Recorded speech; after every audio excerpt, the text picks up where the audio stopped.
हम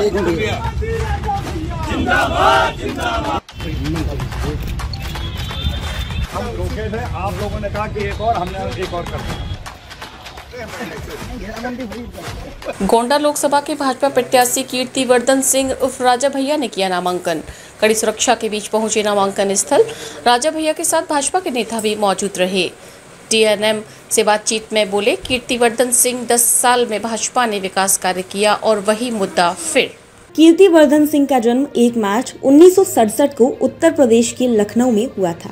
उनके माता पिता का नाम राजा आनंद सिंह और रानी वीना सिंह था। उन्होंने अपनी उच्च शिक्षा लखनऊ विश्वविद्यालय से प्राप्त की, जहां से उन्होंने भूविज्ञान में एमएससी प्राप्त की। अगर राजनीतिक करियर की बात करें तो कीर्तिवर्धन सिंह ने गोंडा उत्तर प्रदेश से समाजवादी पार्टी के उम्मीदवार के रूप में 12वीं और 14वीं लोकसभा के सदस्य के रूप में सेवा की। मार्च 2014 में उन्होंने समाजवादी पार्टी से इस्तीफा दे दिया और भारतीय जनता पार्टी में शामिल हो गए। इनके परिवार की बात की जाए तो कीर्तिवर्धन सिंह की पत्नी का नाम कुंवर रानी मधुश्री सिंह है और उनका एक बेटा है जिनका नाम भंवर जयवर्धन सिंह है। कीर्तिवर्धन सिंह ने अपनी जीवन यात्रा में सामाजिक और राजनीतिक क्षेत्र में अपने प्रभावशाली योगदान से स्थानीय समुदाय की सेवा की है।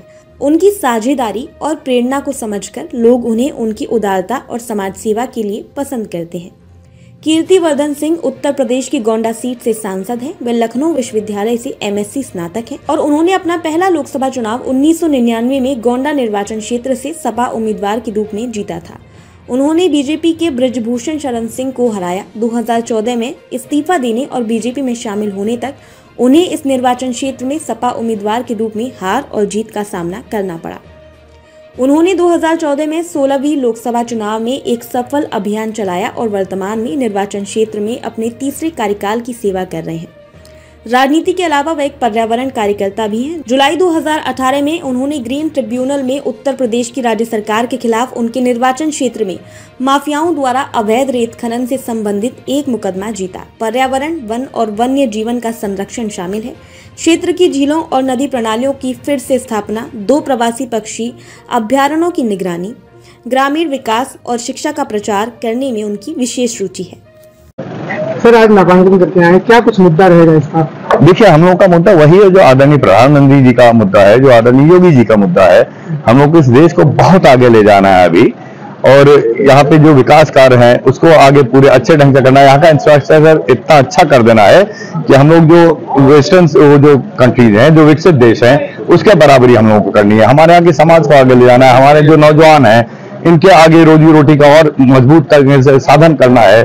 बेरोजगारी जो कुछ भी बची उसको खत्म करनी है। यहाँ की अर्थव्यवस्था को मजबूत करना है। और ये 10 साल से जो हम लोगों का ग्राफ चल रहा है, इन्हीं लाइनों पे ग्राफ चल रहा है। यहाँ की सड़कें बन गई, गाँव बिजली हो गई, हमारे परिवारों को राशन मिल रहा है, हमारे परिवारों को इलाज करने के लिए पैसा मिल रहा है, हमारे किसानों को हर तरह की सुविधा मिल रही है। इसको और तेजी से आगे बढ़ाते हुए हमारे देश को इस पूरे विश्व में एक बहुत बड़ी अर्थव्यवस्था के हिसाब से रख देना है। 2 फेज का चुनाव खत्म हो गया, अखिलेश यादव कह रहे 400 हार जा रही है भाजपा। देखिए, हम जो विरोधी कर रहे हैं उसका हमें कोई वो जवाब मत पूछिए। उनके जो मन में आए वो सब अनाप शनाप बोला करते हैं, लेकिन 2014 से लेकर जो आज तक देख रहे हैं वही ग्राफ आगे चलने वाला और तेजी से आगे बढ़ेगा। लोक पर्व के महापर्व का हुआ आगाज। यूपी में होगा इस बार 7 चरणों में मतदान। आप मिलकर चुनेंगे देश का राजा। बात मुद्दों की हो या राजनीतिक वादों की हो, चुनावी शतरंज पर बिछ गई राजनीतिक बिस्सा। चुनावी मैदान में गठबंधन की क्या है तैयारी? क्या मोदी का जादू रहेगा बरकरार? क्या लगेगी मोदी सरकार की हैट्रिक? एक ही नारा, एक ही गूंज, ये बारियां निर्धारा, बहुमतदार बीजेपी सरकार। या फिर माया का हाथी चलेगा अपनी चाल?